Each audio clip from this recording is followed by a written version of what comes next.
Assalamualaikum warahmatullahi wabarakatuh. Perkenalkan, kami dari kelompok 9 mata kuliah Dasar Kewirausahaan dari kelas 1 ABA.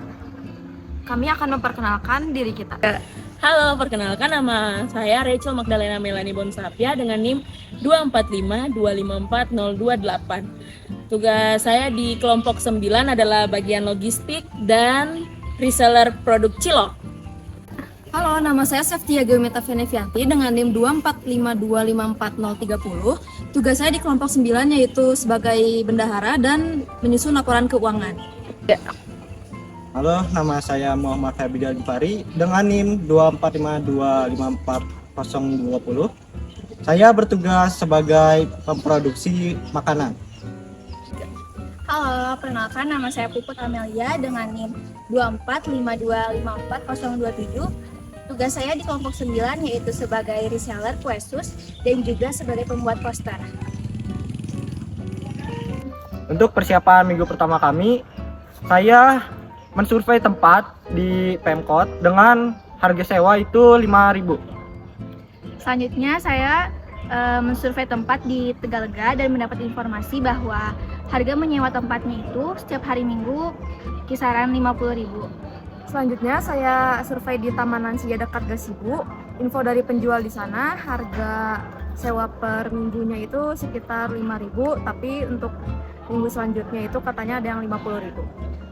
Saya mensurvei tempat di lapangan Brigif dan saya bertanya kepada penjual-penjual yang di sekitar situ dan saya mendapatkan informasi bahwa jika kita mau jualan di Brigif ada mendapatkan bayaran sekitar 50 ribuan per minggu dan kita harus datang setiap jam, harus sebelum jam 6 biar bisa mendapatkan tempat.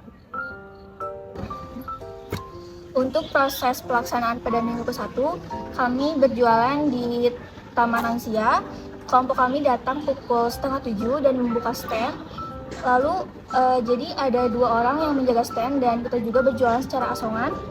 Dan kelompok kami menjual kimbap 10 dengan penghasilan 50.000, puding 6 buah dengan penghasilan 12.000, dan kue sus dengan 22 box dengan penghasilan 660.000. Selanjutnya di minggu kedua kami berjualan di Taman Lansia lagi. Kita datang pada pukul jam 6 dan kita mendapatkan tempat. Dan untuk produk yang terjual itu ada Mojito 9 pieces dengan omset 45.000. Lalu ada kue sus 27 box dengan omset 810.000. Lalu ada lumpia goreng terjual 11 pieces sebesar 22.000. Nah, di minggu ketiga dan minggu keempat itu kita berjualan di Tegalega. Kita mendapatkan tempat dan pada saat di Tegalega itu produk yang kami jual ada di minggu ketiga itu ada kue sus 21 box dengan omset 630.000. Waktu di Tegalega juga kami berjualan lumpia di minggu ketiga 50 pieces dengan omset 150.000. Nah, waktu ke minggu keempat itu yang kami jual adalah cilok 20 pieces omsetnya 120.000 dan kue sus 32 box dengan omset 960.000. Pada minggu kelima, kami berjualan di Tegalega dengan berjualan Mojito dan kue sus. Mojito terjual 3 pieces dan kue sus terjual 33 box dengan omset sebesar 999.000. Nah, jadi proses penjualan kelompok kami itu bukan hanya berlangsung di hari Minggu, tetapi di sepanjang minggu itu juga kami berjualan. Ada yang berjualan di rumah, aku juga berjualan di asrama Papua.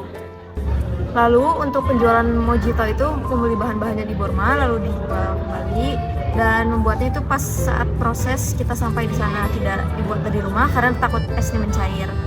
Lalu untuk kue sus sendiri saya mengambil ke penjualnya hari H saat penjualan. Jadi waktu pagi-pagi saya datang ke pemilik kue sus, lalu saya bawa kue susnya ke tempat kita berjualan.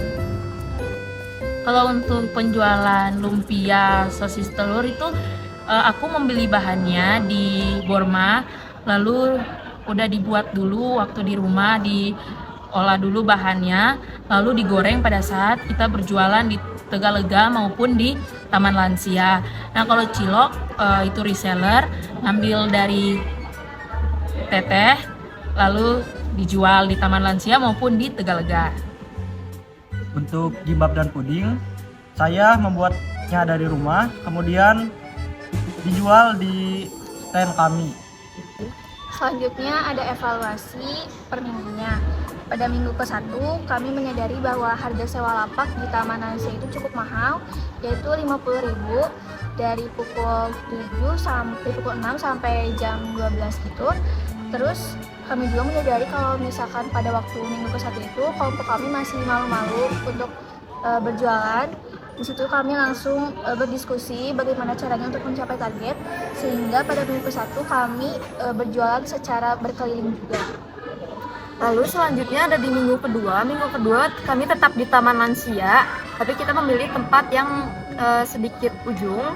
Itu harga sewanya lebih murah karena beda penagih, tetapi karena itu sedikit ujung, sedikit juga pengunjung yang datang ke sana. Nah, pada saat di minggu ketiga kan kita udah berjualan di Tegalega ya. Nah, di Tegalega itu ternyata ramainya itu dari jam 4:30 nyampe jam 12-an gitu, karena di situ juga mereka pakai olahraga. Nah, sebagai evaluasi di minggu ketiga itu kita bisa datang lebih pagi lagi biar mungkin jualan kita lebih laku gitu, lebih laku banyak gitu. Nah, kalau di minggu keempat sebagai evaluasinya itu kita kan baru bawa ciloknya di minggu keempat ya ke Tegalega. Ternyata di Tegalega itu pada banyak yang suka ciloknya gitu. Jadi ciloknya banyak laku waktu minggu 4 di Tegalega. Jadi sebagai evaluasinya itu mungkin kita lebih bawa banyak lagi produk ciloknya untuk dijual di Tegalega. Di minggu kelima kita mengevaluasi dari minggu-minggu lalu. Kami mulai mencoba menjual kue sus secara satuan dan guys pack-nya malah terjual banyak. Lesson learning yang saya dapatkan selama tugas berwirausaha ini, yang pertama, saya belajar untuk berkomunikasi dan bernegosiasi. Lalu saya juga belajar mengenai mengamati tren pasar. Saya juga belajar mengenai ketekunan. Cukup sekian lesson learning dari saya. Selanjutnya akan dilanjutkan oleh rekan saya. Lesson learning yang saya dapatkan yaitu tentang manajemen keuangan supaya tidak ada uang yang hilang. Kita harus mempelajari arus kas dan juga modal dan pendapatan. Kita harus memanajemen keuangan itu dengan baik. Lalu selanjutnya ada memanajemen waktu. Kita perlu memanajemen waktu karena kita berangkat pagi-pagi, terus pulang juga siang, jadi kita harus memanajemen waktu untuk tugas yang lain. Yang terakhir ada berkomunikasi dengan pelanggan. Kita harus menjalin hubungan yang baik dengan pelanggan supaya dagangan kita ini bisa lebih tertarik. Jadi lesson learning yang saya dapatkan dari kegiatan berwirausaha ini adalah bagaimana kita dapat berpikir kritis, yaitu untuk mengambil suatu keputusan yang cepat dan tepat. Yang berikutnya adalah bagaimana kita dapat bekerja sama tim untuk mencapai tujuan yang ingin kita capai. Terima kasih. Hal yang saya dapatkan dari kegiatan wirausaha ini, saya menyimpulkan bahwa manajemen waktu itu sangat penting. Karena jika kita tidak memanajemen waktu dengan sangat baik, kita tidak dapat menghasilkan sesuatu yang lebih baik juga. Lalu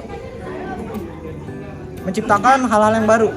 Jika kita tidak menciptakan hal-hal yang baru, kita tidak akan bisa bersaing dengan perusahaan-perusahaan lain yang ada di pasar.